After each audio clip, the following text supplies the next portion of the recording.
એક વ્યક્તિએ મને મારી ઓફિસ પર આવીને કીધું કે મને વોરેન બફેટની ઇન્વેસ્ટમેન્ટ સ્ટ્રેટેજી અને કેવી રીતે એમની કરોડો રૂપિયા બનાવ્યા તેની વાત જાણવી છે.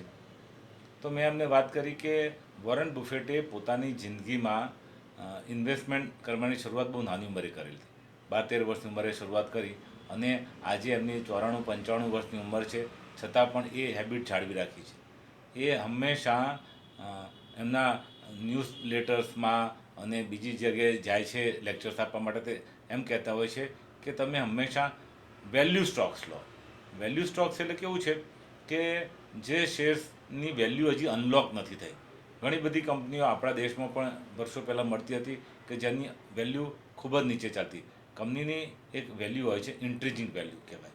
ઇન્ટ્રીજિંગ વેલ્યુ એટલે એવી હોય કે કંપનીની આંતરિક કિંમત હોય, એક બજાર કિંમત હોય. બજાર કિંમત એટલે આપણે જે બજારમાં સ્ક્રીન ઉપર જોઈએ તે કિંમત, અને ઇન્ટ્રીજિક વેલ્યુ એટલે કંપનીની પોતાની આંતરિક વેલ્યુ.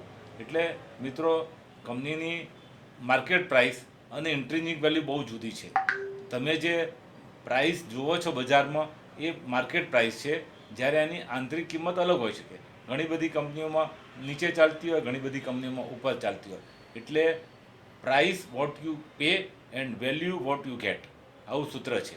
એટલે કે તમે જે ચૂકવો છો એ પ્રાઇસ ચૂકવો છો એ કંપનીના શેર્સની, અને તમે ખરીદો છો ત્યાંની વેલ્યુ ખરીદો છો.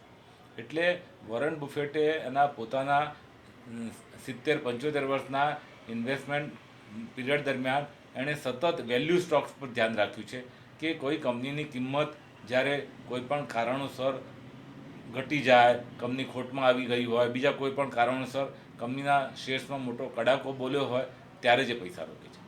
બહુ મોટો જાણવા જો જે આ કિસ્સો છે કે કોકા કોલા કંપની એમણે 1970ની આસપાસ લેવાનું નક્કી કર્યું કે મારે કોકા કોલાના શેર્સ ખરીદવા છે. એ કોઈ દિવસે 2-5-10 હજારના શેર ખરીદતા, એ તો કરોડો રૂપિયાના શેર ખરીદે. તો એમણે એના માટે 16 વર્ષ સુધી રાહ જોઈ. જ્યાં સુધી એમને નહીં લાગ્યું કે આ શેર્સના ભાવ બરાબર છે, હાલમાં મારે હવે ખરીદવા જોઈએ, ત્યારે એમણે કોકા કોલાના, એટલે 16 વર્ષ સુધી કોકા કોલાના શેર્સ ખરીદવા માટે એ બેસી રહ્યા. અને જ્યારે એમને લાગ્યું કે હવે આ ભાવ બરાબર છે, ત્યારે એમને ખરીદ્યા. એટલે કહેવાનો મતલબ છે કે એટલી ધીરજ રાખવી પડે. આપણે તો શું થાય છે કે એ કોઈ શેર્સ આપણે ધ્યાનમાં આવ્યો, 200 રૂપિયાનો શેર હોય, 10-15 રૂપિયાની વધઘટ થાય તરત જ લઈ લે, ચલો લઈ લો. જ્યારે એમણે જ્યાં સુધી એની વેલ્યુ બરાબર ન મળે, કિંમત નીચે ન આવે, ત્યાં સુધી પોતે ખરીદા નહીં. એટલે એમના મોટાભાગના પોર્ટફોલિયોમાં જોવા જઈએ તો એવા વેલ્યુ સ્ટોક છે કે જેની કિંમત એમને ખરીદ્યા પછી ભાગ્યે જે શેર્સ ઘટ્યા છે. એમાં એ પોતે એવું માને છે કે જે માર્કેટ પ્રાઇસ હોય એ માર્કેટ પ્રાઇસ નહીં જોવાની, પણ એની ઇન્ટ્રીજિક વેલ્યુ જોવાની. એ ઇન્ટ્રીજિક વેલ્યુ જ્યારે 30%-40% નીચે મળતી હોય ત્યારે પોતે શેર ખરીદે. એટલે કહેવાનો મતલબ છે કે આપણે ગુજરાતી ભાષામાં કહેવાય તે ભંગારનો માલ ખરીદે, અને ભંગારના માલમાં બેસી રહે વર્ષો સુધી, અને પછી એ જ્યારે ક્વોલિટી કંપની આગળ વધે ત્યારે એમને ફાયદો મળે. તો એમના કેટલા બધા જે સ્ટોક્સ છે એમાં એમણે બતાવેલું છે કે મેં આ સ્ટોક્સ ખરીદવા માટે બહુ રાહ જોઈ. જ્યારે એના ભાવ કોઈ ખરાબ કારણો આવ્યા, અને એ કંપનીઓ ગ્રેટ હતી, મૂળમાં કંપનીઓ બહુ સારી હતી, પણ કોઈ કારણસર એમાં ભાવમાં મોટો કડાકો બોલી ગયો, બિઝનેસ મોડેલમાં થોડું આડાવડી થયું, ત્યારે મેં ખરીદ્યા, જેના કારણથી મારી વેલ્થ બની. હવે એમને કોઈ એમ પૂછવામાં આવ્યું કે તમે આ શેર્સ ખરીદો છો તો કેટલા સમય માટે, 5 વર્ષ, 10 વર્ષ, કેટલા વર્ષ તમે રાખી મૂકો? તો એમનો હંમેશા જવાબ આવે ફોર એવર. એટલે હું આ શેર્સ ક્યારે વેચી શકું. બીજું એમને એમ કીધું કે હું શેર્સ ખરીદું પછી હું ગણતરી કરું કે 5-10 વર્ષ સુધી આ બજાર બંધ થઈ જાય, આ કંપનીના શેર્સના ભાવ પડતાના બંધ થઈ જાય, એટલે મારે વારે ઘડીએ ભાવ જોજો ન કરવા પડે, જેથી મને ભાવના વધઘટથી કોઈ મેન્ટલ અસર ના આવે કે ભાઈ વધી ગયો ભાવ, ઘટી ગયો છે, એવું ન થાય. એટલા માટે હું એવું ઈચ્છું કે મારા શેર્સ ખરીદ્યા પછી બજાર પણ બંધ થઈ જવું જોઈએ અને કંપનીના શેર્સના ટ્રેડ પણ બંધ થઈ જાય.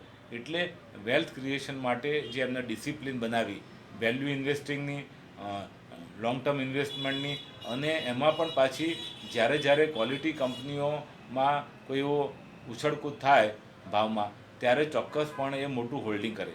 2008માં એમણે સિટી બેંકનો શેર જ્યારે ડોલરમાંથી સેન્ટમાં આવી ગયો ત્યારે એમને ખરીદ્યો. આજે જુઓ કેટલા રૂપિયાનો ભાવ.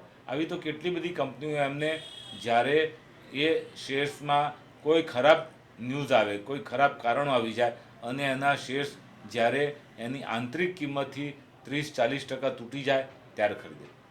બીજો એમનો એક પ્રિન્સિપલ એવો હતો કે કોઈ પણ શેર્સ હું નવી કંપનીના નહીં ખરીદો, નવા બહાર પડતા આઈપીઓ હું નહીં ભરું.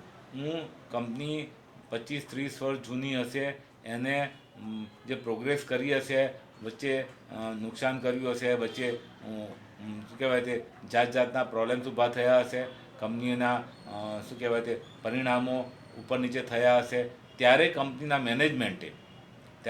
મેનેજમેન્ટે જે નિર્ણય લીધા અને ફરીથી એને પ્રોગ્રેસમાં લાવ્યા એ હું જોઈશ ત્યારે કંપની. એટલે કહેવાનો મતલબ છે કે બિઝનેસની અપ અને ડાઉન સાયકલ જોયેલી હોય એ મેનેજમેન્ટના શેર્સ હું ખરીદીશ.